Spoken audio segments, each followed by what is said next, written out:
with us. We are dealing with Jezebel's last stand. Now, as Jehu approached, and as we approach this spirit, and as we deal with people who have this spirit, there is a couple of different things we have to keep in mind. There is a human aspect, and then there is a spirit aspect. In the human aspect, we are not against people. We stand against their actions. We have clearly defined principles that we live by. We create boundaries in our life so that people cannot continue to abuse us, but we love people. However, we hate the enemy. We stand against the evil. As David said in Psalms 118, as David said in Psalms 18, I hate them with perfect hatred. What I pray is, God, help me to hate the things that you hate. Let me hate them the way that you hate them. And help me to love the things that you love and love the way that you love.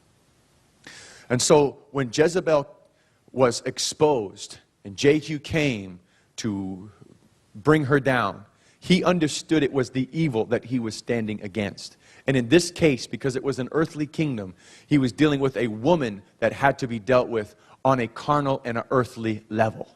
In the spiritual realm, we are bringing down a principality. We are bringing down a spiritual wickedness that is in high places, that is penetrated up into high levels. And we are bringing that spirit down. And what coincides afterwards is that people are released from that oppression.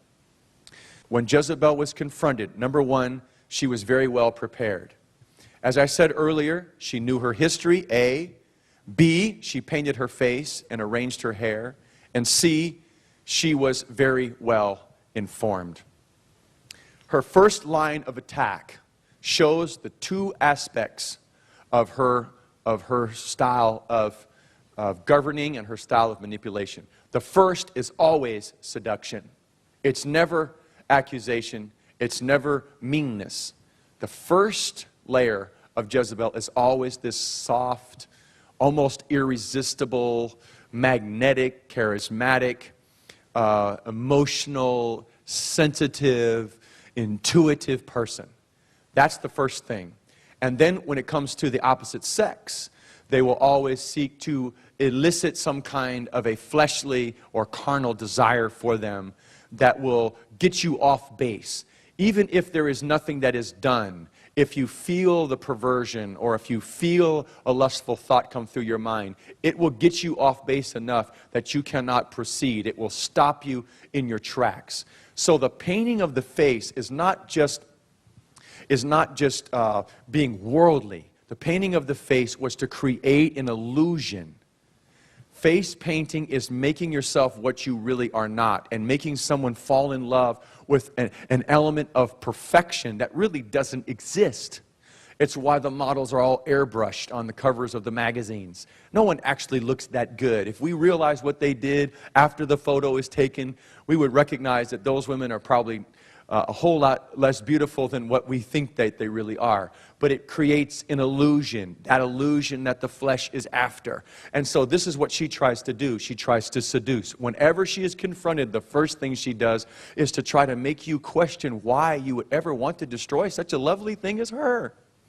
I know that when I see the spirit of Jezebel operate, I would see it operate in a person, and then I would go to talk to that person, and then I would go and test it in myself.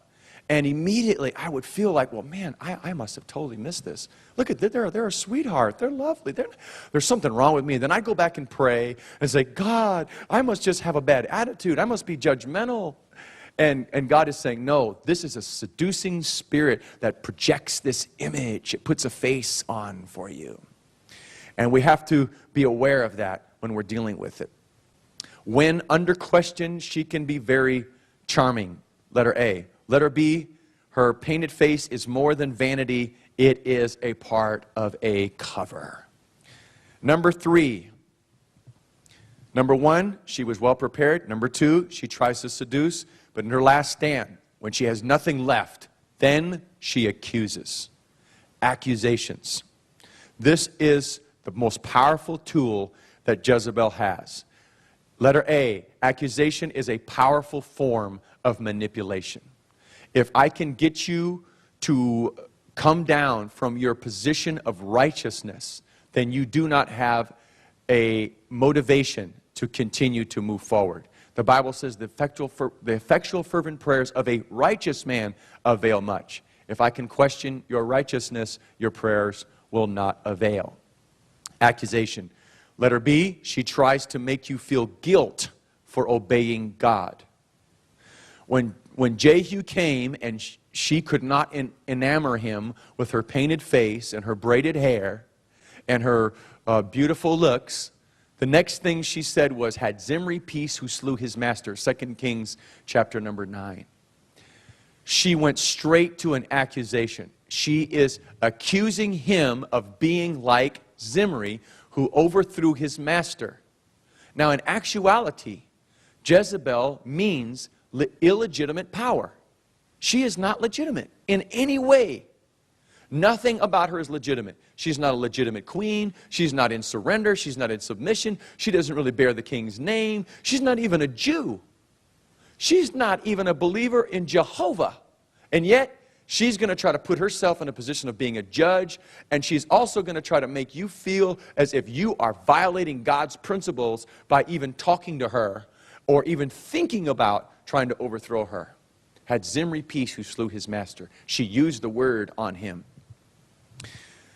She tried to make him feel guilt for being obedient to what God told him to do. Letter C, she accused him of being the one who was undermining authority. What she is saying is,